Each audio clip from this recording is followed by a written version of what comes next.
Welcome. What's up, everybody? Welcome to the very first episode of The Audible, featuring your boy, Coach Lee, and my man, long overdue, big contributor to the brand, my man, Bobby. How you doing tonight, brother? I'm good, man. It's a pleasure to finally be on something with you and, with the crew, whatever it may look like. I've been around for a minute, man. It's just, I know you guys been trying to get me on and never lined up, but I'm glad we're able to do this. Absolutely, man. So just give everybody some background. Now, Bobby's been a big supporter of us for the years, man. He writes a ton of articles for us. Yeah, he's part of the leadership council and has a lot of insight and access for us, man. It's gonna be fun, man, because I know you're a football head, man. Dude, I love it. And you know what? I specifically love high school football more than anything. This is what I love. Like I did it in high school when my kid was in band. I loved going just to watch every game, see these kids evolve over the years. It's just something I really love, man. It's gonna be great. And that's an understatement because there's been some times he's porting his kid in the band and he's watching us on his phone or his tablet or whatever. Either at the game, if I'm at Nichols, wherever it may be, I'm always somewhere, dude. I don't stop, it's just, but I got to make sure I show the love to the brand too. And you guys put so much effort and time into this. So like I said, it's a pleasure to be here. It's an honor to be here. Absolutely. So we specifically pointed out, obviously, Bobby's in the boot. Yep. I'm in the Lone Star State. Two hotbeds for high school football, man. And I'll probably say there's a big connection there. A lot of times, from a talent perspective, yeah, Texas probably is a bigger state and has more people, but per capita, Louisiana is where it's at. That's it, dude. Specifically the South. Like as crazy as it is, like below I-10 is where everybody, that's where all the crop comes from. You have your West Monroes and Evangel Christians up north. Most people might probably heard of those schools, but man, you get into that Orleans Parish area, the Lafayette Parish, man, you get some dudes out of there, and they can ball and they can make it happen all day. I'm a dude, yeah, it's great. So, what's the biggest thing for you, in regards to high school football? Is the community involvement? Is it watching, the talent blossom to go on to the next levels, or what drives you to watch it? You know what? That's probably all of the above. We do it a little different, and obviously, and I'll share a story in a little bit because I've been to some Texas football, and it's totally different. Like there's nothing that compares to Texas football. But for here locally, it's just, man, it's the one time the community gets together. Everybody's on the same page. Everybody puts everything on the pass. We just talk smack, do whatever we got to do.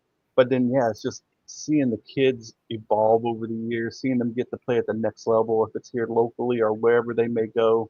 And then potentially, we've seen a few of them get to the next level, to the NFL. And that's what I love about it. How about you? Definitely the community aspect of it. For me, I also like, I've only got so from a point of reference, I'm already jealous of you because you actually had the opportunity, like you said, to attend a game here. I've never gone to any other high school game outside of Texas, so I don't know anything other than that. But I do like the aspect of I did Little League coaching for quite a bit of time. Mm-hmm. And being able to watch those guys, when they come in, they young, they don't know the holes, they don't know the position, they just want to hit and run and play. And to see them advance, go up to the high school, win state championships and stuff like that, that part's really cool.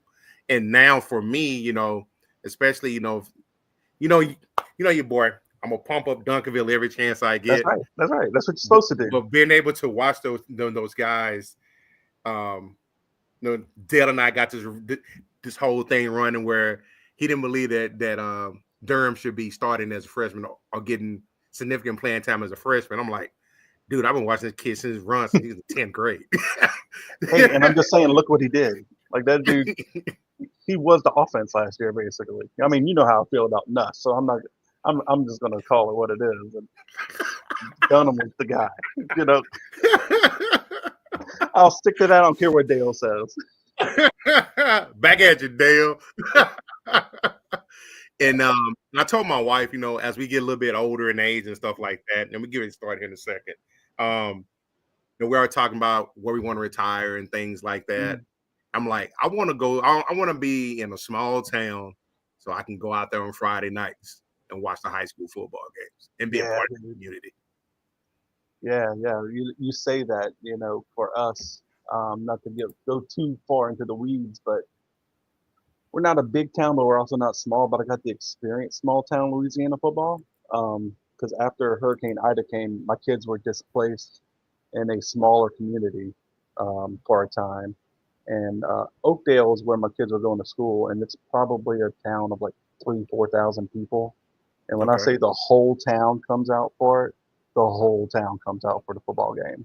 Like you have the tailgate happen, and you have the whole, like, everybody just in one accord, and it's just really something you can't experience. Like I loved the 10, 15, 20,000 people, but you can't beat 3,000 people from one small town, all there for one purpose. Like that's something, dude, I'm telling you, you got to experience it. That is I'm getting chills thinking about it, man. It's so good. So good. Tuke's got a question. He says, why is high school football so dominant in the South compared to other regions? Too, I wish I knew the answer to that. It's just something that we do. We live, breathe, and like we started at such a young age. Pee wee football is a serious thing down here. I don't know how it is in Texas, but it is here. Like huge. In fact, I just had some guys that coach locally, and their 6-year-olds were just in the Superdome playing games. So that's how big of a deal it is. These kids can go on a huge stage and get to actually play football, where these NFL guys who they want to be get to play. Yep. And they just they play together, from birth till they graduate. And it's just, I don't know. It's just, there's nothing else to do here, basically. It's either play football, you're playing some sport, or multiple sports. That's really all we have to do. We don't have anything else. Other places up north or bigger cities, you have so many other options, but this is these kids out, this is to get out of the reality that they have, Right. That's what I feel. And I've never seen it anywhere else outside of Louisiana and Texas, but I can't imagine it gets any better. Just saying. So what role does it play in the social life as well? As Bobby mentioned earlier, if it's a small community, that's it. Everybody, like the whole town shuts down, from the general store to the gas station. Everybody's at the game. 5 o'clock, you done. You better get what you got to get by 5 o'clock, because everybody's at the ball field at that point. That's how it goes. And the best thing about those Friday night games too is after the game, it's a mad rush to your local Whataburger. That's right. Well, we don't have Whataburger, but yeah, same thing. I feel you. For us, it's Cane's. That's where everybody runs to afterwards. You hit Cane's up, and it's everybody that was at any football field is at Cane's. It's crazy, but I mean, that's what we have. It's so cool. Tuke wants to know if you play football, and I guess that's a good segue for for you introducing yourself. Yeah, so for sure. So I played football from such a young age. In high school, my focus was going to be basketball and baseball. My high school, right before I got there, 95, 96, those 2 years, my freshman year was 97. So 95, 96, our football team had just won district for the first time in our history. We were a pretty new school, too, at that point. We were only like 15 years old. Had a great thing going. New coach came in at that point. So new coach was just kind of walking around the hall saying, hey, you play sports, you're coming play football, basically. He's like, you don't have a choice. So I didn't have a choice. So I was like, cool, yeah, let's do it. We're coming off of 2 great years as a high school, as a program. Let's make it happen. First game out the gate freshman year, 14-0. We're keeping it going. That being said, that was the only game we won in 4 years.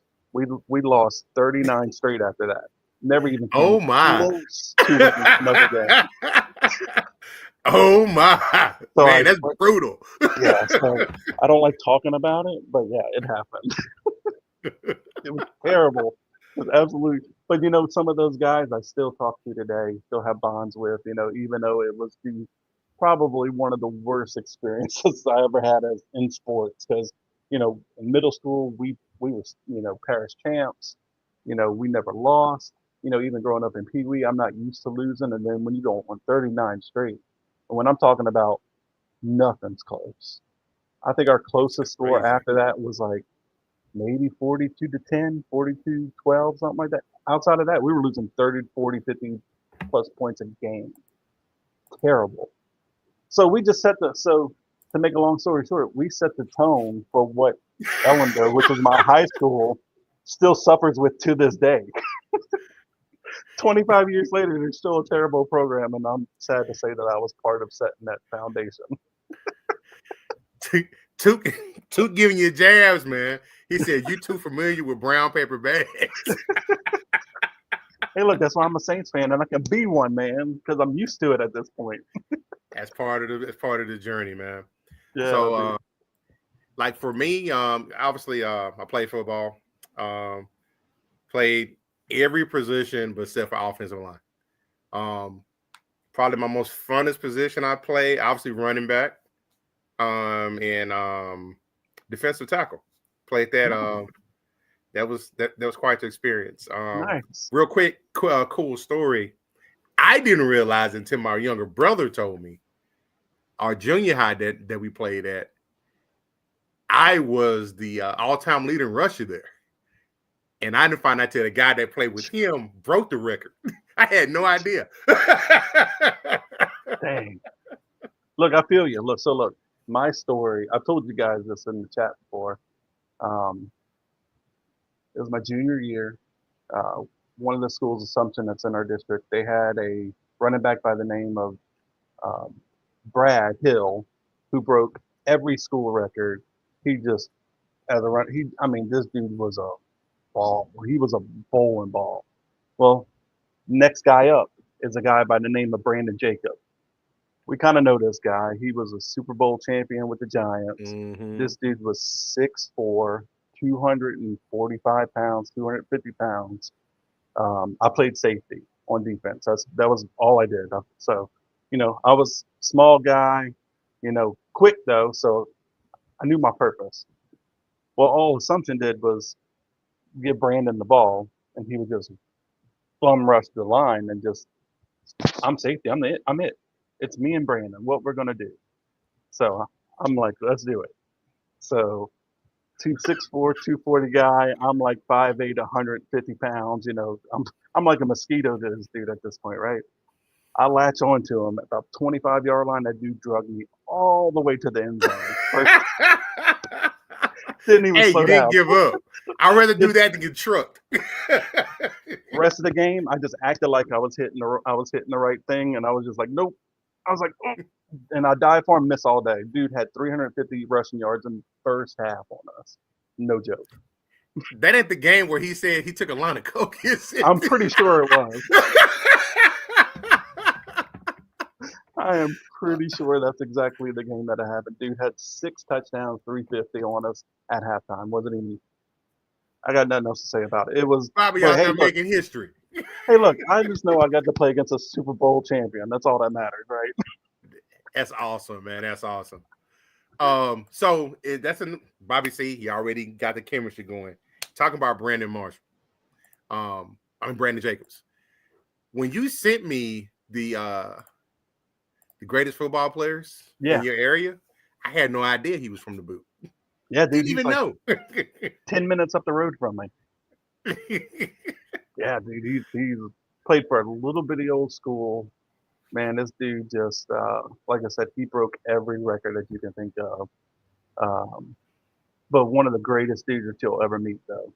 Now, I'll say this, and he knows it, and he'll even say it to this day, dumb as rocks, but the dude could ball all day. He knew what his goal was. He knew what his agenda was. And look, he got to the NFL, dude. I can't hate the guy for that. He did what we all wanted to do at the end of the day, right? Mm-hmm. So yeah, from the boot, man. We had so many great players from the boot. You know, Marshall Faulk, one of the greatest running backs to ever play in the NFL, Hall of Famer, right? Yeah. Right from LSU recruited him to play cornerback, right? yes, yeah. You'd be shocked. Look, man, look. I'm an LSU guy. You know this, but they made some interesting recruits throughout the years and on what they wanted guys to do. Marshall, man, this dude played for Carver. I don't even know if Carver's still around after Katrina, honestly, because a lot of those schools consolidated and combined and everything else. Right. Uh, but obviously, NFL Hall of Famer. Uh, you know, Louisiana High School Hall of Famer, one of the best running backs to ever play the game. Played for, you know, greatest show on turf in St. Louis. You know, Mm-hmm. love that dude. You know, a lot of people obviously know of Odell Beckham. Dude played for Newman out of New Orleans. That's where You the know, Mannings are from, right? that's where the Mannings are from. That's where Eli went. That's where Arch came from. Um, and if you ever want to look at it, this is so they're a private school in New Orleans. But if you ever want to look at their stadium, it's set up literally in the middle of a neighborhood, and they only have one side of stands because there's no room on the other side. Okay. So it's a very interesting setup. But yeah, I think Newman had OBJ, they had Arch, they had Eli. Peyton didn't go there, but yeah, I mean that's what they had. And then you had the Jeffersons, you know, between Jordan and Justin. You know, Jordan's more of a LSU great, but you know, then Justin's obviously moved up into the NFL, want to becoming one of the best receivers you know in the league right now, right? Straight from Mm-hmm. Destrehan. This is a great. You know, you're talking a minute ago about small communities. Destrehan's a small community. It's one of those areas where everybody who lives there goes to one school, um, and they produced. Good God, Jordan, Justin, Ed Reed came from Destrehan. I mean, think about that. Just just those guys right there. If you think about just Justin and Ed Reed from one school in a Yeah. small little podunk town in Louisiana, like, dude, that's crazy to think about, right? I didn't know that either. That's why I Yeah, was like, damn, Bobby said, and this is where this journey I'm looking forward to is as much history and contributions that your great state has to the sport that we love. You're educating me, man, and I appreciate it. yeah, dude. Like it's crazy when you really sit there and think about like the great players that I got to witness with my own eyes play high school football. Like that's just crazy to me when you think about it, right? How about you? Right. What's some of the great players that you've seen throughout the years? Um, we had the great Jesse Armstead. All right. Played at the U. He was the middle linebacker for the Dallas Carter team, which some people regard as probably one of the greatest high school football teams of all time. Even though they went down in infamy. That's what the what Friday Night Lights was based off of, Yep. and Carter High as well. So I was able to see him play live in action. I was a sophomore his senior year. I was on crutches, but I was able to see him play. And all I remember is one of our running backs. I saw him the next Monday, and he was just limping, and he was bruised. And at the time, Armstead had broke one. I think he had broke his arm. He had it in the cast. And Andre was like, man, that dude was clubbing me all night in my back with that cast. Oh man, I so, love that. so that Carter is probably about 10 to 15 minutes from where I live at. So it's not too Nice. far away. Nice. But Carter isn't as good as they used to be. This is also where Michael Crabtree came from as well. Okay. Greg Hill played at A&M and the Kansas City Chiefs. They was the hotbed at one point in time for the southern sector of Dallas. Okay. Then once Duncanville, DeSoto, and Cedar Hill and start to integrate more, that's where all that talent went out to. Gotcha. Just Okay. think those three schools are powerhouses, but at one point in time, all that talent was in one school. Jeez, man. Like when you think about that, right? Like just the feeder, you know, the middle school, junior highs that fed into that one school to produce that talent Mm-hmm. is ridiculous. And I know you know this guy here, Yep. Kyler Murray, went undefeated in high school, 3 consecutive state championships. Jeez. Some people regard him as the greatest Texas high school football player of all time. Woo. Man, that's a. I don't know if I would ever want to carry that mantle. That's oh man, greatest His high dad was school a hell of a player quarterback. too. Yeah, and His I dad mean was he was at also a great A&M. basketball player, a baseball Yep. player too. I mean, good lord, this kid wasn't he drafted by the MLB too? He was drafted by the A's. Man, I think he's the only player to win the first round in both sports.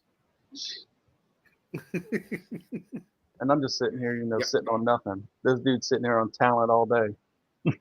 Yeah, Baker Mayfield is from Texas. Yep. Then you got everybody knows this guy here all That's right. day. He's from Palestine, depending on where you're from. He is that's probably like 30-35 minutes from DFW. Okay. He originally wanted to go to UT, but they didn't offer him, from my understanding, till it was too late. So I ended up being a Sooner. Dang. Of all places to go, right? And he's like, "Hey, you know what? Right. I'm gonna show you." He's like, "You don't want to recruit me? You'll still have to face me every year."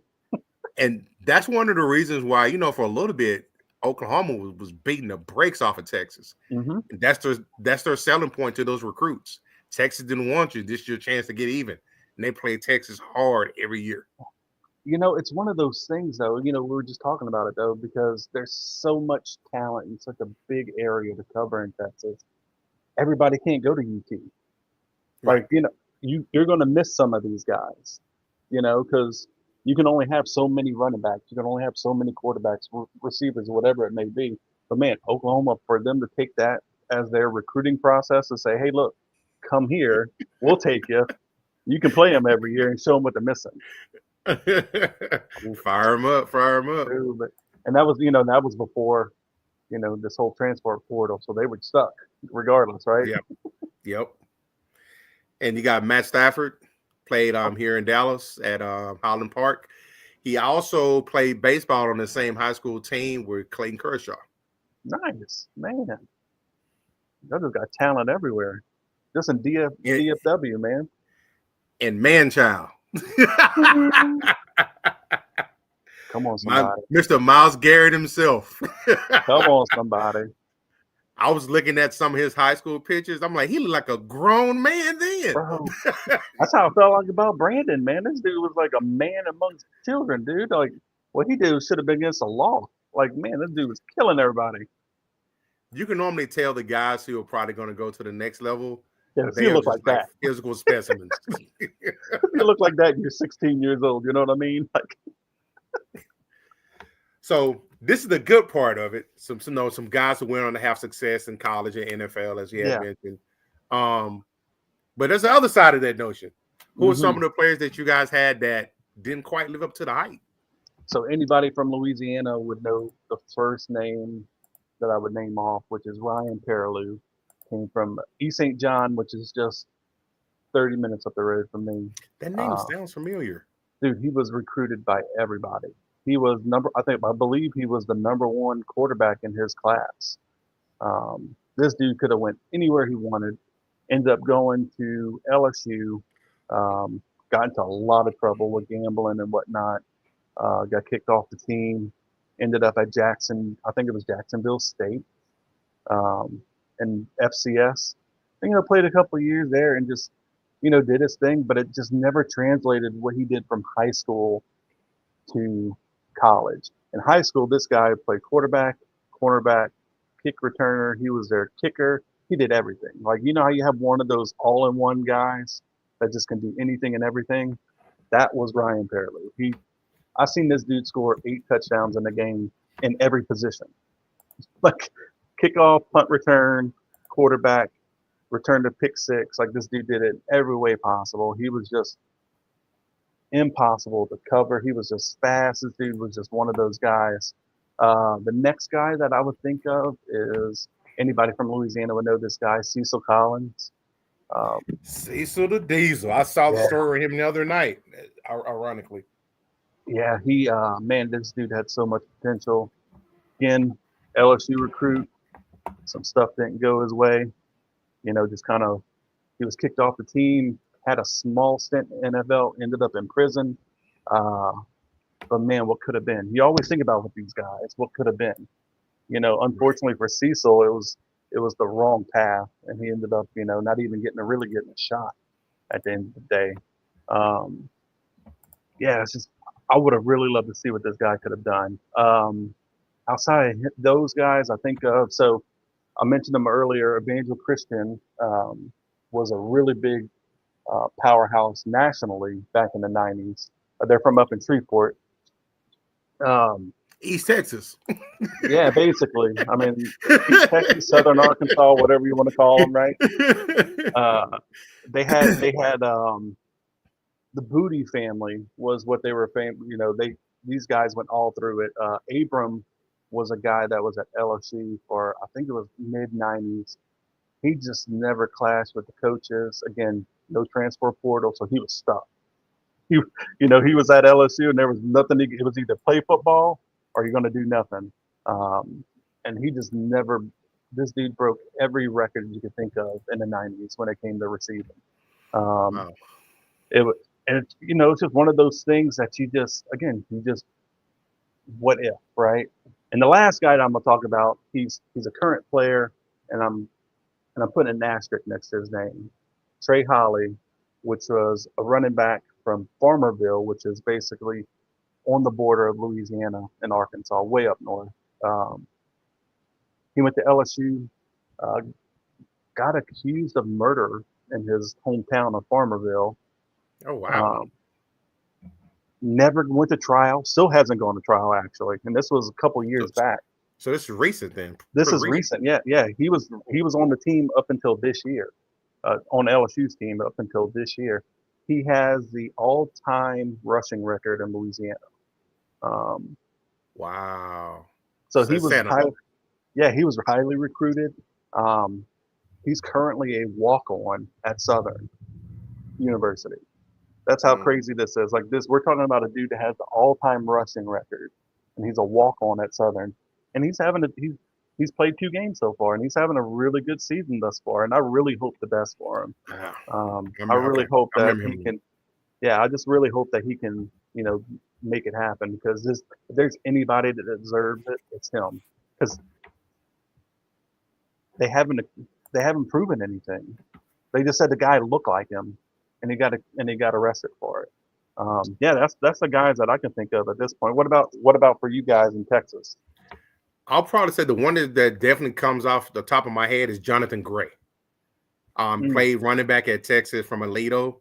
Um, at one point in time, I think he still has it. He's got the national record for touchdowns. He scored 205 career touchdowns. jeez. But he went to Texas. He played, he contributed, but he was injured, and I think he ended up retiring pretty early. I Mm, think he went undrafted, went to a couple of camps and whatnot, but ultimately, because the injuries had to retire early. Just let you know how fast it can be taken away from you. yeah, Another one I can probably think of is Garrett Gilbert from Lake Travis. that name sounds Um, familiar. he actually started off at I think he was there with Tom Herman was there. He's a Okay, five-star recruit at Texas. He got beat out by Sam Ellinger, I believe. No, Jacob McCoy maybe. But he ended up. I remember he ended up transferring to SMU. It might have been Ellinger. He ended up transferring to SMU, and then I think is he the guy who passed away last year? that's what I'm thinking. So, like something about that name triggers something for Trying to me. save someone. I think so someone was drowning or something. He Oh tried to yeah, save yep, him. yep. I think that's right. That sounds right to Um, me. Red Bomar, this guy who came out of the Grand Prairie Gophers here locally. He came out. He was a top dual threat quarterback. Okay. Coming out of 2004, went to Oklahoma, was a starter as a redshirt freshman, but then he got kicked off the team for violating some NCAA rules, and he finished his college career at Sam Houston State. Nice. All right. And then I think that's those are ones that come to mind immediately as far as like recent times. Mm-hmm. Yeah, I'm with you. So, I think we could talk about, so for people unfamiliar with how the state works, so like Louisiana football, Texas football, when it comes to classifications, things like that. I don't know how it works in Texas. I'm going to try my best to explain how Louisiana works. And you're going to be like, what the hell are y'all doing? Like, because it makes no sense whatsoever. Um, so in the regular season, we have 5 classifications, 1 through 5A, right? Um, come playoff time, you split into select and non-select. And what I mean by that is, so everybody plays together in the classification. So like, I'll give for instance, so like in our district, when I say our, in Ellender's district, my high school, we have 3 non-select schools and 2 select schools. So we all play together, but we'll never see each other in the playoffs because we split. And so what happens is about 10, 15 years ago, Louisiana came up with this great idea of, hey, you know what? All the public schools were complaining about private schools, recruiting, blah, blah, blah. You know, they're always winning the state championships. So what we're going to do is we're going to split it. So if you recruit in any way, shape, or form, you're now a select school. And if you have if you have kids that only live in your district, you are now what we call a non-select school. So y'all can recruit there? Openly recruit? We can openly recruit. Yep. That's crazy. Yep. I love it. So, and each school has its own, they can make up their own rule on what they want to do, if they want to be select or non-select. So it's not just private schools. Public schools are also part of the select classification now as well. So Orleans Parish is an open enrollment. So you can go to any school you want in Orleans Parish. And they can recruit anybody they want from anywhere. As long as you can get to school, you can play football there or any other sport you want. Lafayette Parish is also another one that is open enrollment. Just meaning if you live in that parish, you can go to any school that you want to. Doesn't matter. So yeah, so the crazier part is they now that we do, so we have 5 classifications, but we have 9 state champions because we have select and non-select divisions is what they call them, right? Okay. The problem is we don't have enough schools to fit into each division. So what ends up happening is some of the smaller classifications end up combining. So like 2A and 1A will be one division. And for me, I don't feel like that's too fair, and you'll understand what I mean here. Is if I'm a 2A school and I have 400 kids that attend my high school, and I'm a 1A school and I only have 200 kids that attend my high school, my roster number is going to be completely different. Mm-hmm. So now we're getting to the playoffs, and we're playing teams that have maybe 25 to 30 kids, and we're going against a school that has 40 to 50 kids. And you know as well as I do that depth goes a long way. You know, so these kids in these smaller schools are playing both sides of the ball the entire game, and now they get no rest whatsoever. And this other school that they're playing gets this kids rotate in and out all day. So it's not real. It's a love-hate relationship because the public schools, in a sense, what we call the non-select, got their way. They get to win their championships now because they only get to play against non-select schools. But at the same time, dude, man, when I played, you just went up against whoever it was. It didn't matter if they recruited or not. You played whoever was on the field, whoever was on the court, and you just did it. And whatever the outcome was, what it was. You know, there's no talk of them changing it. In fact, more schools are becoming select schools because, hey, if I can openly recruit, I'm going to do it. You know, if I can get this kid from Thibodeau to come play ball for me, then I'm going to get this kid from Thibodeau to come play ball for me. Right. You know, so it's one of those things where it's a catch-22. It's very interesting. It is. I wish I had better words for it, but it's chaos. It's a mess. Well, it sounds like it's organized chaos. Yeah, I guess. Yeah. But I'm just blown away by it because obviously a lot of times you hear, especially here, they're recruiting kids and things of that nature. But to be able to openly do it, that's freaking awesome, man. I mean, I'm just saying, like, so look, when I was in high school, I actually got recruited by the Catholic school locally to go play baseball for them. They came. It was, dude. It was just like a legit college coming in. They sat in my living room and offered me, Wow. told my parents, y'all won't have to pay a dime if he comes play for us. We'll cover it all, full scholarship. Don't have to worry about it. And my parents left it up to me. I was like, no, I'm good where I'm at. I'm gonna stick with these kids that I've been playing with my whole life. I'm not bailing on them at this point. Any But that's regrets? no. I mean, I would have won a few more games, but no, man, it's good. That's the only thing I think about it every time I play. They're like, you know what? I could have been over there, but man, it's one of those things that I wouldn't change it. I would keep it. I would do it all over again, just like I did. That's awesome, man. Wow. So we're not that sophisticated. Ours, we do have two distinctive sides. We got public and private. Public school is under the UIL, the Universal Interscholastic League, and we got TAPS for the private schools. Okay. So for us, as far as the classifications, we go from 1A. No, I'm sorry, 1A 6-man up to 6A. Okay. And for the I think from the 6A down to, I don't know if 1A does or not. But we have two divisions. That's a pretty recent thing. Like when I was in school, it was just 5A, 4A, 3A, and so on. Just one state championship each classifications. Yep. Now there's two. There's Division 1 and Division 2. And our classification is based off of student enrollment. So like Allen's got like 6,000 or 7,000 people. Duncanville's got like 3,500 to 4,000. And then City Hill's got like 2,500.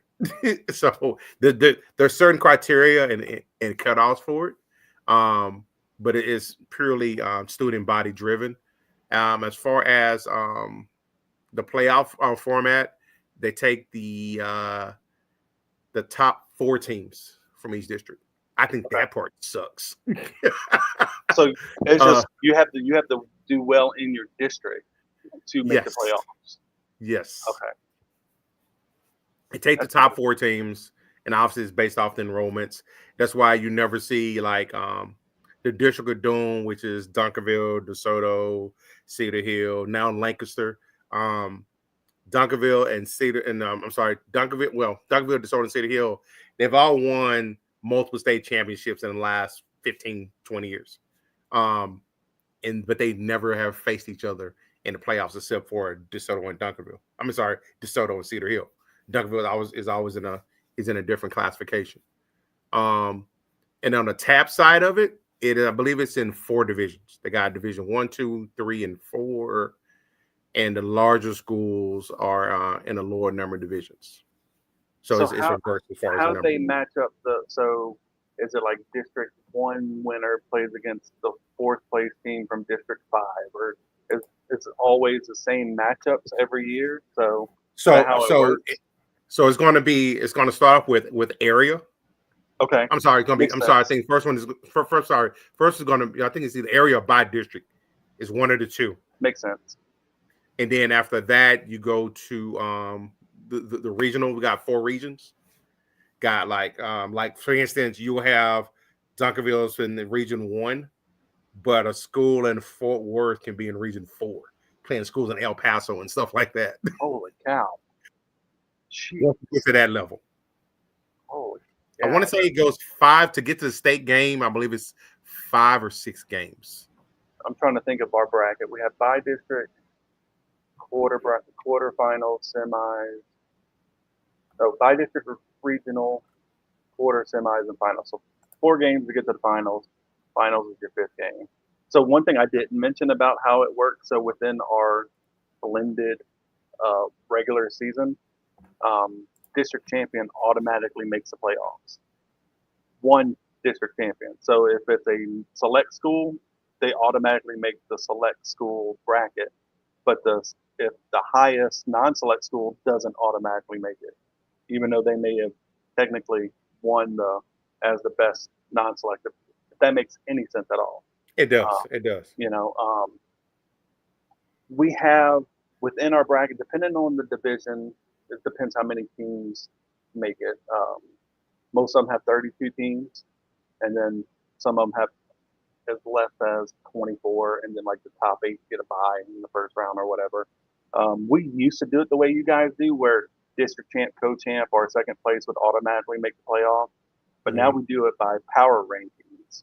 So you get power rankings for either playing up a classification, and you also get power rankings by your schedule, meaning you get points for every time that your opponent wins another game.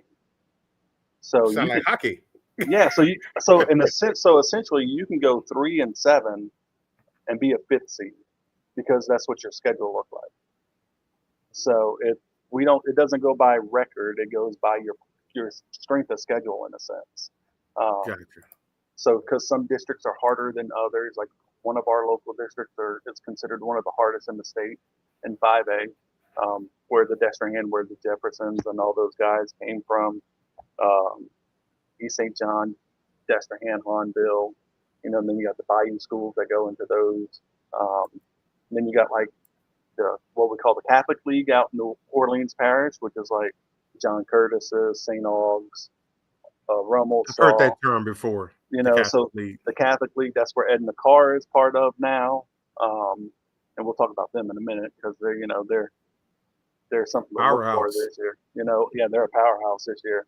But so for them, they can kind of take it easy in a sense of it's almost like a college schedule because they can take it easy in their non-district schedule because they know once they get into their district schedule, they're going to get all the points they want, win or lose, because they know that those teams are either they've already won other games and so forth and so forth.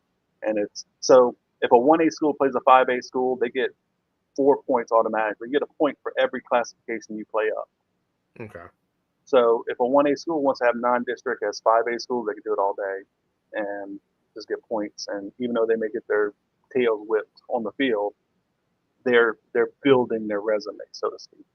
Um, Okay. Okay. so it's interesting. That is very interesting. I like the power ranking a little better than the way that we used to do it, where it was like the first we had district winner and runner up would automatically make the playoffs. Um, Mhm. but what we've seen was we don't have as many schools as say a Texas does. So what was happening was we were technically pretty much playing the same school every year if you made the playoffs. Because of how you knew if you were in District 7, you were playing District 5 no matter what, and it was going to probably be guaranteed these two schools. So so they kind of changed it up a little bit. So I mean, for us, we can travel all the way up to Shreveport, which is 6 hours away for an opening round game now, or vice versa. They can come all the way down here. Um, so we don't do the regional things like you guys do. It's kind of just open Mhm. classification at that point. And you can travel. You can end up traveling across the entire state for a, a bi-regional, bi-district round, pretty much. It's it's been interesting to say the least in the last 10, 15 years in Louisiana football. But it's been, dude, it's been really good though. Like we've had some really great matchups happening. Okay. Okay. Well, like I said at the beginning, man, I'm on here to get educated, and you are hipping me onto something that wow. So I did take a real quick look. So for 6A, Yeah, it's for schools with over 2,275 students. For 2,275. 5A is from 1315 to 2274, and then this breaks it down like that. And then for the playoffs, so we have district play here. And each district plays each other for playoff seeding. And then you have the top teams from each district. They advance to the playoffs, and then the bracket is split into the two divisions. Like I said, the one and the two. And but yeah, that's always a little bit more simplistic. lot more area as far as like games and stuff like that. Right. And then, for the state games for maybe like the last 12, 13 years, it's been at Jerry World. It used to be in San Antonio at the Alamo Dome. Didn't get a good turnout there. They actually host the basketball games there now in San Antonio. In Houston, they had it at NRG, had a bad turnout. But since it's been at Jerry World, like record turnouts. I think a lot of that had to do too with we had a lot of DFW teams that was making state. For sure. So yeah. I've seen some of the pictures, dude. I'm like, holy cow! Like that's like the bottom two, bowls, parts of the bowl is filled up.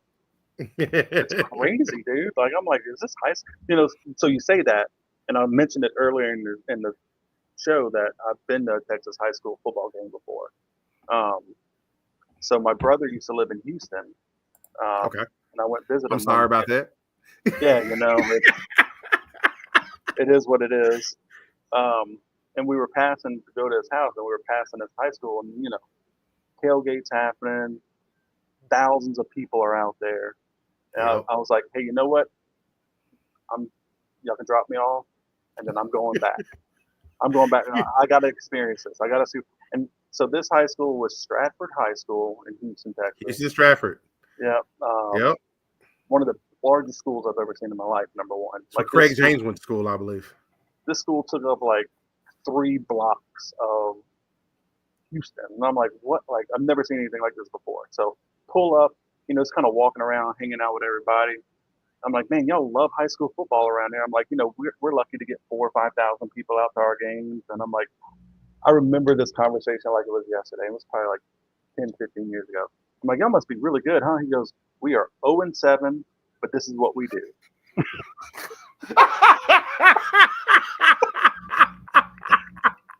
And they had 17,000 people in the stadium. 17,000 people there, and they were 0-7.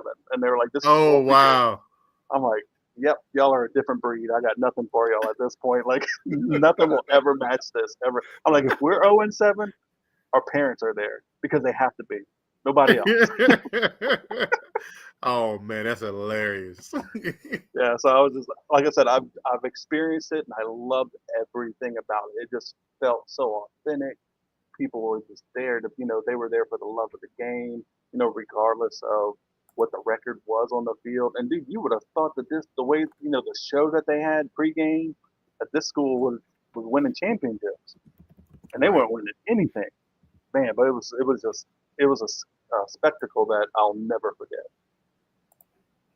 So, national rankings. Yeah. We know you got Edna that you mentioned.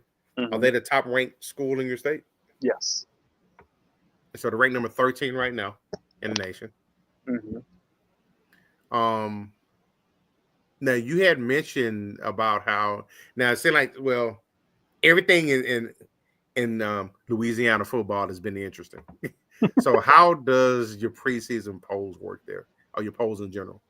So it's all sports writer related. So sports writers all over the state vote. It's probably the dumbest thing that we do. I said a bunch of crazy things that we do, but the problem that I have with sports writers voting is because they typically vote for the teams that are in their area, the teams that they watch more than anything. Biased voting, huh? Yeah, that's all it becomes at the end of the day. Because I'll give you a great example. Like, we're starting week 1 this week. We have Edna Carr, which is the only state champion that is ranked number 1 in their classification. We have other state champions that are 4, 5, 6. And the teams that are above them are just the teams that are typically powerhouses in Louisiana, but haven't really been in the past couple years. But the sports writers are just like, hey, I love this school, so I'm voting for them, and it's kind of what happens.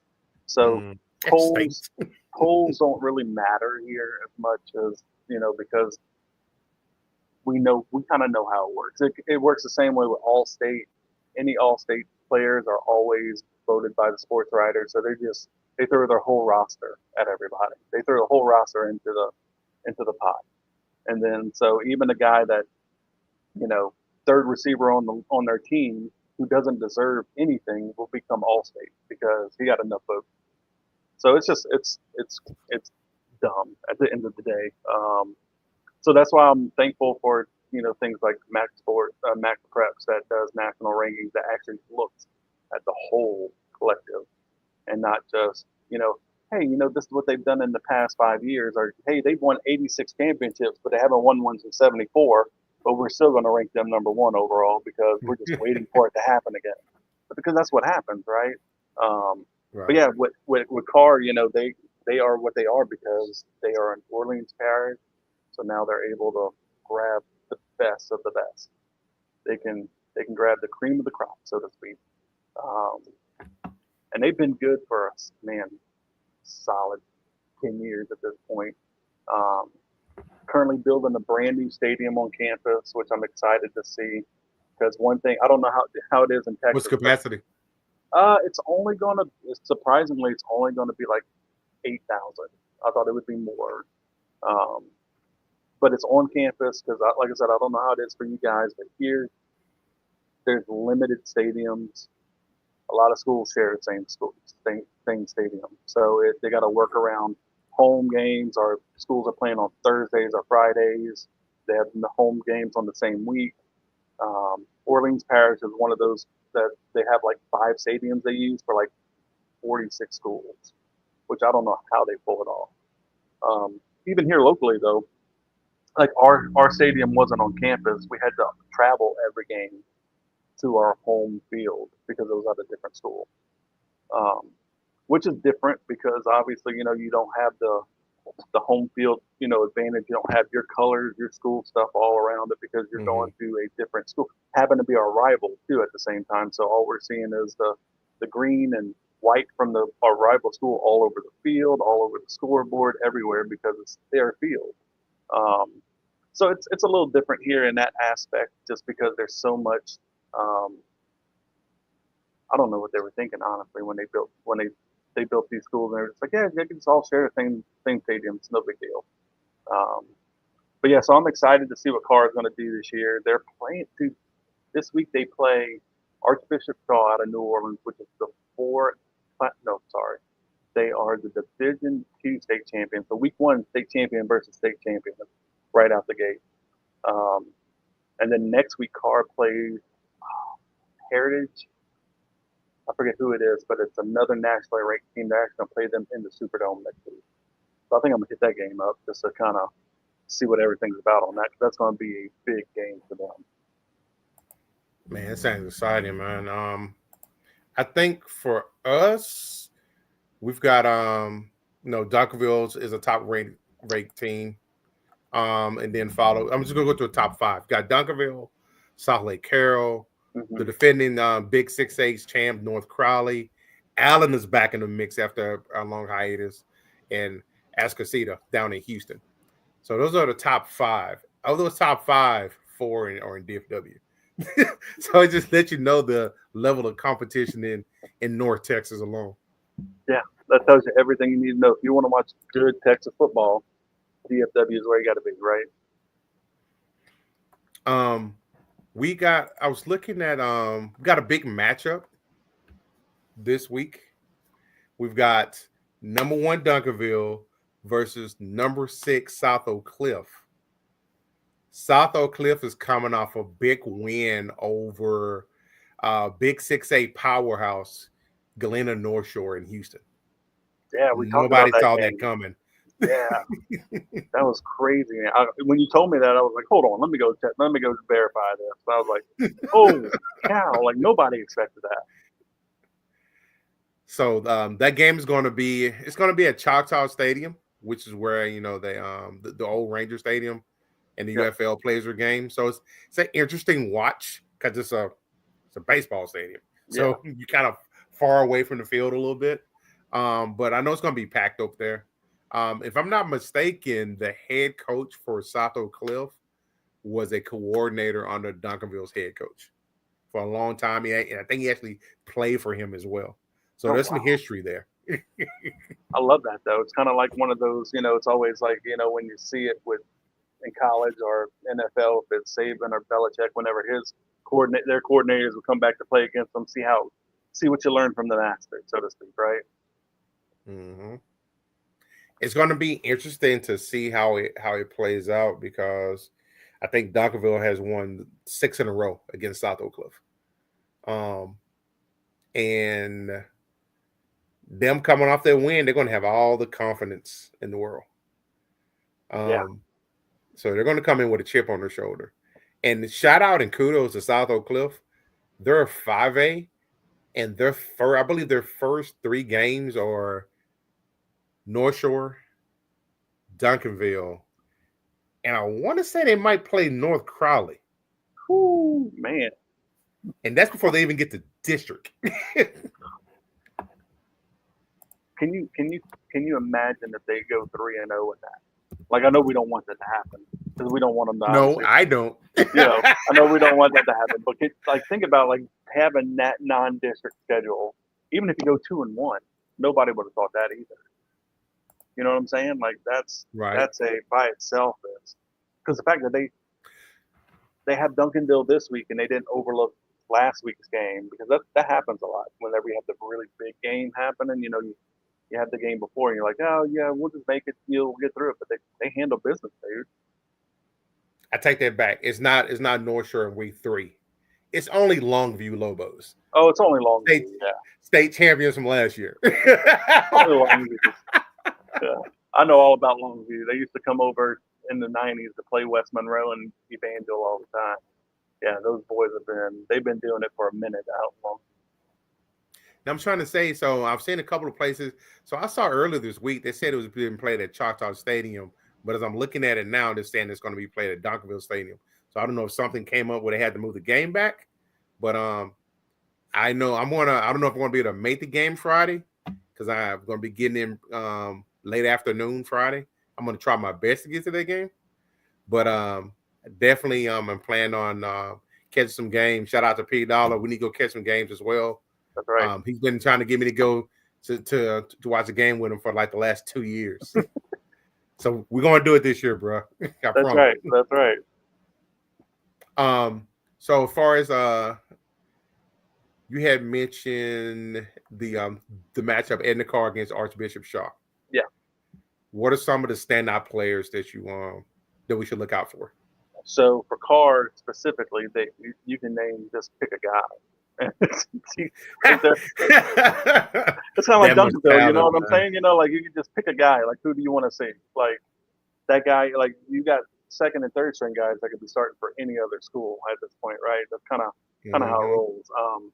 Richard Anderson's a great dude that I think of off the top of my head. Defensive lineman recruited by LSU. I believe he's already committed to LSU as well. He's something like 6'3", 340. He's a dude. He's a man among children. A man child. Yeah. God, he is. And last year he finished something with like, I'm surprised it wasn't more, like 14 tackles for loss, 10 sacks. Even had a couple picks as a big dude. Like I can't imagine a 6'4" dude having the hands to be able to do that. But this dude does what he does. Aiden Hall's a safety that they have. He's like 6'1". 195, so he's pretty big. He's a bigger, nice size safety. Also committed to LSU. We might as well just call LSU Carr University at this point because obviously they're recruiting everybody. He's just a ball hog, man. When you think of some of the best safeties like Ed Reed, those type of guys, you kind of see Aiden kind of falling into that same realm. And I know that's big to put him into. It is huge.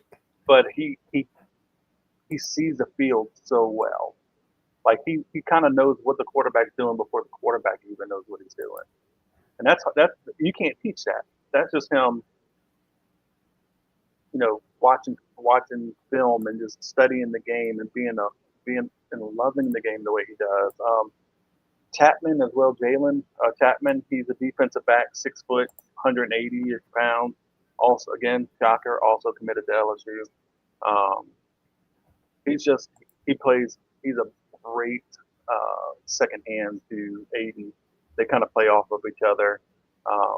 They'll double up on your number one, and you're not getting anything to your number one for the whole game. That's why I'm Wow. very curious about next week's game against Heritage, to kind of see, because Heritage is going to have a little more athletes on the field than what Cars used to, because Cars used to playing, locally, haven't really played the national schedule before. So I'm really Right. curious to see what this is going to look like. Yeah, so that's kind of the guys that I would look at. And then for Shaw, I would even say they have a wide receiver by the name of Washington. Um, he's Jake's gonna love this. He's planning to go to Michigan. Jake don't like him already. Jake said, get that trash out of here. And then Jasper Parker is a four-star recruit that's also signed to Michigan. So Michigan loves Archbishop Shaw. So again, two last year state championship champions that are matching up week one. So I don't know how it works in Texas, but in Louisiana we do 2-year contracts. So meaning you get to pick your non-district schedule for 2 years. So you get to call whatever school you want, and you can, usually it's home and away. So that means next, because this is the first year, so next year we'll also see Carr versus Shaw week one as well. It's very similar here. Yeah. So I don't know how they do it. If they do longer or they go year by year. But here it's a 2-year contract basically. Usually try to do home and away. Some schools will do a home and home. It's kind of depending what's going on. But so I know this is going to be a hard question for you. Tell me, who do we need to watch from Duncanville? Give me 5. Give me 2. I know you can give me the whole roster. Well, right off the bat, man, KJ Ford, defensive end. 4-star recruit. He's going to Florida. Will's going to like that. Yeah. I won't, but Will will. Now he's got great get off. Not as quick and as powerful as Colin Simmons was, but I think he sets the edge better. Okay. From what I've seen, he's a bigger body. So I like him. Now this next kid, I've been watching this kid since he was a freshman. Zachary Turner. He's listed as a tight end, but he can be a big wide receiver as well. He's going to SMU. Okay. So he's got last year he had 58 catches, 933 yards, and 16 tubs. Oh, man. And I mean, the first time I saw him, he started on Duncanville varsity as a freshman at tight end. That tells you something right there. And we don't have too many 4-year lettermen. Right. No, I mean, you shouldn't. I mean, not when you're loaded from top to bottom, right? Right. Then we got on the other side, we got Landon Barnes. He's defensive end as well. He's committed to Ole Miss. It's a good set of bookends to have. And then Braylon Everett at cornerback. He's going to SMU. He committed to SMU. Yeah, he's going to SMU. And then you got Asan Theus, wide receiver. He's going to TCU, who beat down on UNC last night. Shout out to those Horned Frogs. But there's I'm trying to get more details on it. I've only seen a couple of snippets from a scrimmage. They got another freshman that's coming in. He's 6'4". That means he's 15, wide receiver. And he had in the scrimmage he had 2 catches, 2 touchdowns. Oh, he's pulling Randy Moss numbers at this point, is what he's doing. Big kid. So I'm trying to find out some more details on him. Because from my understanding, him and the quarterback that was throwing to him, the freshmen, they've been playing together since they played on the Southeast Dallas Wolverines Little League team. Man. Shout out to SED. My grandson plays as well. Awesome. So I thought it was pretty cool. But yeah, that's on the Duncanville side. On the South Oak Cliff side, they got their talent as well. They got the quarterback Jaden Williams. He is they call him Dooney. I don't know exactly where he's going, but he had a really good opener against North Shore. He threw for 3 touchdowns last week. Oh wow. Got Jalen Moore, wide receiver. It was reported that he had 40 yards. Well, he started off kind of slow last year, but he's the primary target. He last year he had 16 catches. He averaged 21 yards a catch, so not too bad. He's a big play type of receiver. Got Bryson Brooks, offensive guard, and then you got Marcel Gibson, cornerback and safety. Raleigh Giles, strong safety and free safety. Jamarion Phillips, middle linebacker and quarterback. A heck of a combination. Yeah. Wow. He had 129 yards rushing last week. Corday Houston, defensive line, defensive tackle, and Jadarian Jones, defensive tackle. So I just named off a lot of guys for South Oak Cliff. Say again? Yeah. I said they're loaded up, it sounds like. So Duncanville gonna have it. They coming to mess around if they want to. They got their hands full Friday night. Oh man, yeah, because you just named off like 10 guys without even thinking twice. Okay. So let me ask this before we move on. So I noticed with Duncanville, you mentioned a lot of them going to SMU. I know that isn't necessarily, we'll just call it what it is. They're not a top FBS school. Mm-hmm. So with the talent that Duncanville produces, do you think it's more of just, hey, they're wanting the playing time at the smaller school? Or do you think it's just maybe a vibe they're feeling? Because it's interesting for a school like Duncanville to produce the talent that they do, and they're not going to the A&M to Texas, TCU's more, whatever it may be, but an SMU more than, such a smaller private university compared to, what's out there. So that's three parts to that. One, the vibe that you mentioned. That's definitely a big part of it. I don't know if you've ever been to SMU before. No. It's just outside of downtown Dallas. It's in the uptown area. There's a huge nightlife there, a lot of things to do, never a dull moment. And then the playing time aspect of it. Some of the kids may not be quite ready to go and fight for that, but they know they can get some playing time there. Mm-hmm. And then I think the last of it too, a lot of these kids are looking out for after football. Education from SMU goes a degree from SMU goes a long way. That makes sense. That's why I wanted to ask the question, because like I said, it's just, it's one of those things where bigger opportunities could possibly be there. But I'm glad to see that they're not chasing, per se, the big opportunity, and taking advantage of what's in front of them in the moment. And if it becomes a bigger opportunity, then great, because obviously we live in this world, college football, where they can stay at SMU for a year or two and then transfer elsewhere if they wanted to, because transfer portal's a thing. So, they could build up their repertoire there, do whatever it may be, and then become something greater at an A&M or Texas or, something like that.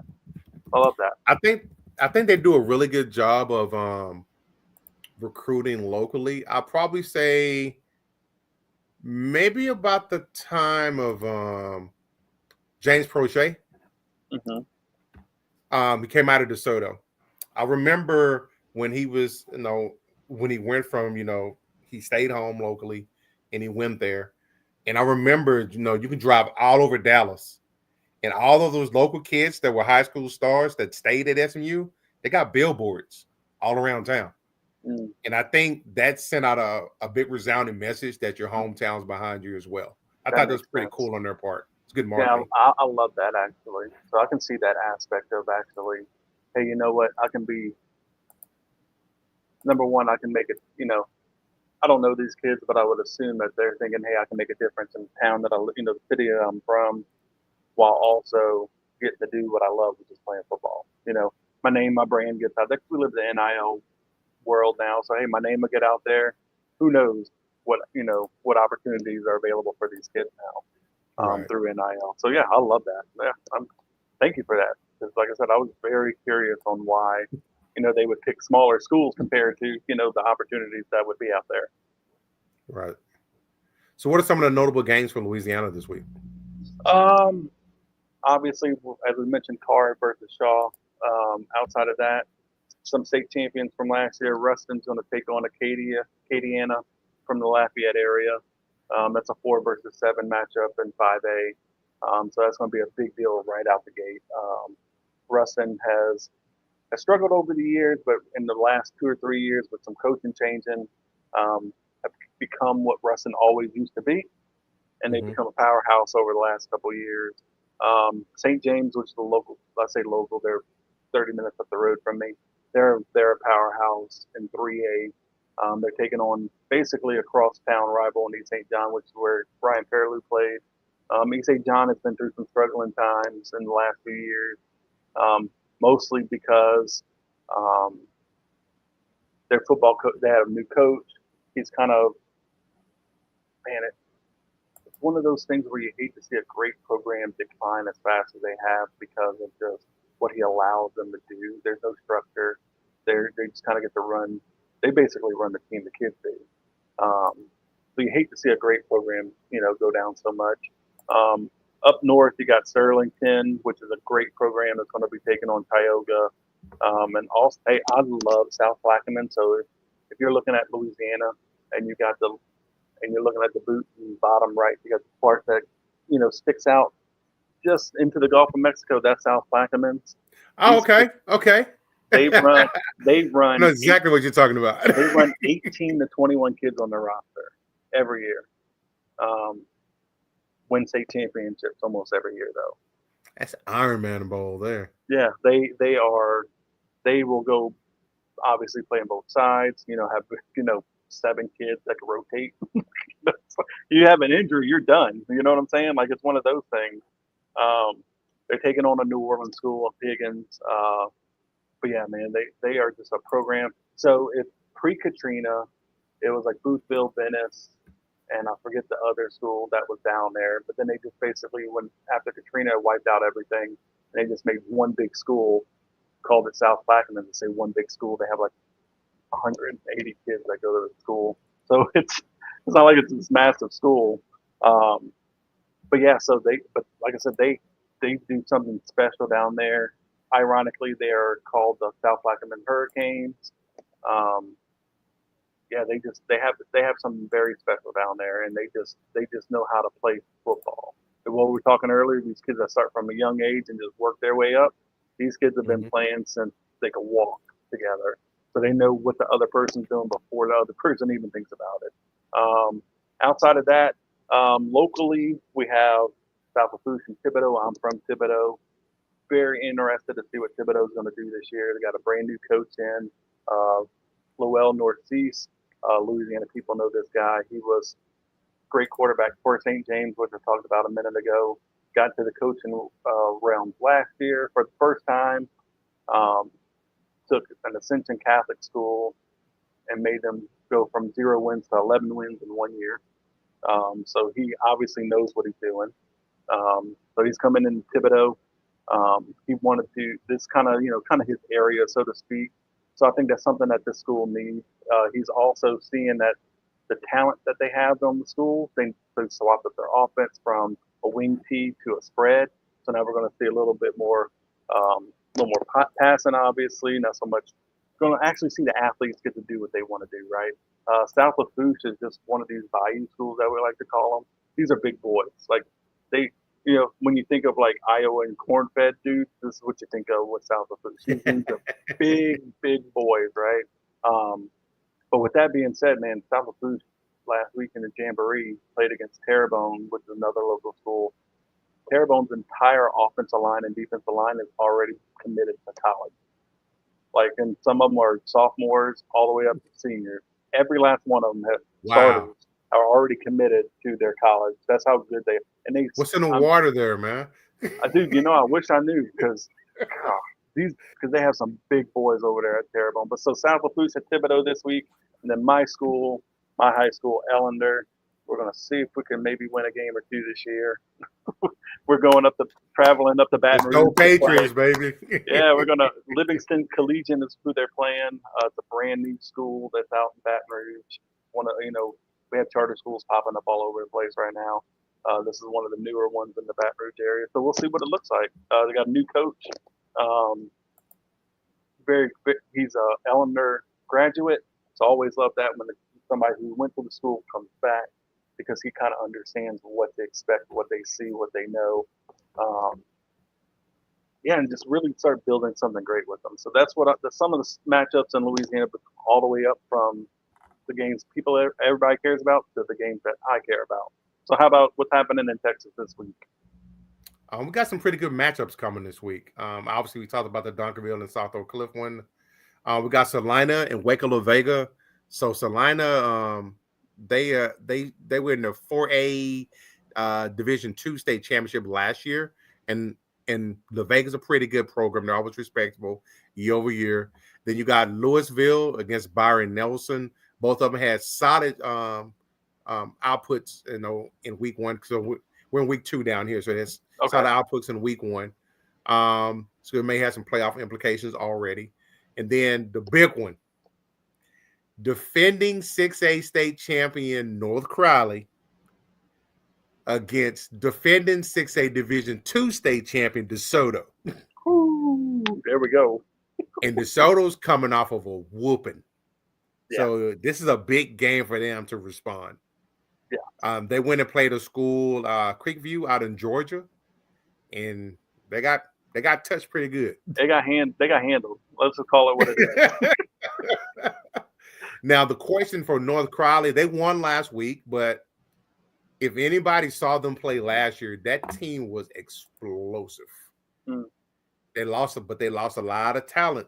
They got a quarterback that transferred in from California.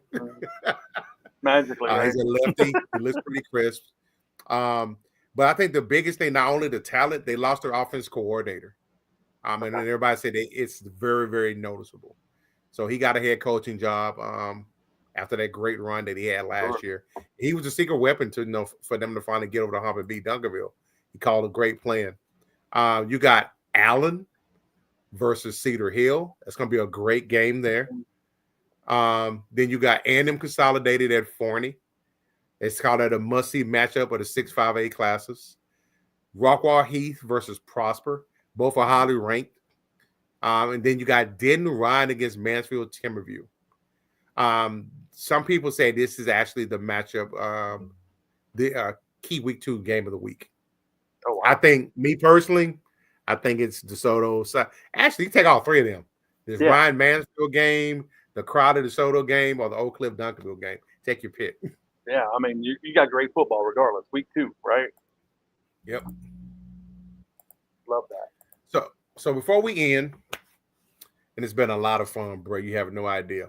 Yeah, I love this. I could do this all the time. Like, this is what I love to do.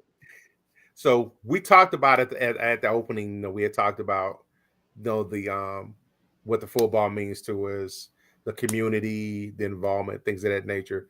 Give me a local spotlight. Oh, team-wise, player-wise? Either one. So team-wise, I think Terrebonne Tigers out in Houma is going to be the team to watch. It's a team that I just mentioned that has offense, defense starters committed to the next level already. So we're one of those areas where, so Houma is 25,000 people, give or take, and we have 8 high schools within that, between public and private. So it's a lot of schools for kids to go to. If we can consolidate schools, like if we had one public high school, you couldn't stop us. We'd be competing for state titles every year. But I think Terrebonne has a chance to make a deep playoff run. So their head coach, Tyler Lewis, has been there. This is now his 3rd year. First year, he got them to the playoffs, lost. Last year, they hosted the first round, won, got to the quarterfinals before they lost. So he's taken steps every year. I'm really curious to see what this year's step is going to be. Can he take it further than the quarterfinals? Because they are loaded from top to bottom. So I'm really curious to see what Terrebonne looks like. And and then also for Lafourche Parish, where I'm at, E.D. White, they are the runner-up Select 2 class from last year. State runner-up last year. They won a championship 2 years ago. State runner-up last year. They bring in back most of their team from last year, so I'm really curious to see what they're gonna just blow everybody out of the water again. So that's the 2 teams that I would look at: Terrebonne and E.D. White. Okay. Bobby with that insight. For us, I got one, but it's a team with their coach. I'm curious to see how they go. Don't think I'm a homer, but I'm talking about Liberty Christian. It's a private school in Argyle, so the DFW area. It is their head coach is Cowboys great Jason Witten. Okay, there you go. He's been there. I think he got there in 2022, I believe. But they went undefeated in 2023, 14-0, won the first state championship since 2007. That year, he got nominated for the High School Coach of the Year award, the Don Shula Award from the NFL, and the Whataburger Coach of the Year by the Cowboys. And then, how did he top that off? He came back in 2024 and won another state championship. Oh, man. And he's doing this while he's coaching his sons, CJ and Cooper. But CJ is a highly touted linebacker, and Cooper plays safety. But CJ, they say he's getting up to a 5-star status. Wow, I love that for Jason. Look, you know I'm a Saints fan. You know how we feel about it. But Jason was one of my favorite players from Cowboys. No lie. Like he was a solid player. I love it. So I love to see that he's now, taking what he, the game that he loved and now installing that into not only his kids, but other kids as well. I love that. Yeah, probably going to be the next head coach here. He won't be there long. he'll be in Dallas real soon. Well, man, Bobby, it's been a lot of fun, bro. Yeah, I love this. Any takeaways, insights, shout-outs? Hey, look, I appreciate everybody. I appreciate the brand. I appreciate you. I appreciate, Will, Unk, Dale, all you guys that are always, there. F Dale. Yeah, Shout out Dale. He's my Louisiana boy, so I gotta show him some love along the way. But especially you, Coach, just the fact that you mentioned last week or the week before, hey, I'm thinking about doing this, and then without even thinking twice, I didn't even think about it. I just I'm in. Bam! I did. And then you're like, all right, let's see what we can do. And then here we are. We're like, all right, we're doing it. So seriously, shout out to you for. I know your schedule's busy. You're on 86 podcasts throughout the brand and other things. So, what's another one for you? But seriously, thank you for everything, that you do. I've never met you in person, but I consider you a great friend at the end of the day. And I seriously appreciate you. Same here. Yes, sir. Absolutely. Can't wait to see what this is going to look like moving forward either. Yeah, I think we got some good foundation going. We had the team in here supporting us and driving us on with the jokes early on and stuff like that. That's right. They probably sleep by now, but that's right. This has been a lot of fun. I'm looking forward to doing this and looking forward to linking back up next week and talk about how this week went. Yes, sir. Hey, I hope you have fun in Philly. And I can't believe I'm going to say this, but get the W. I appreciate it, brother. We up out of here. Appreciate you. Thanks for watching our show. Remember to subscribe for more shows on the network. Smash the like button, share, and comment.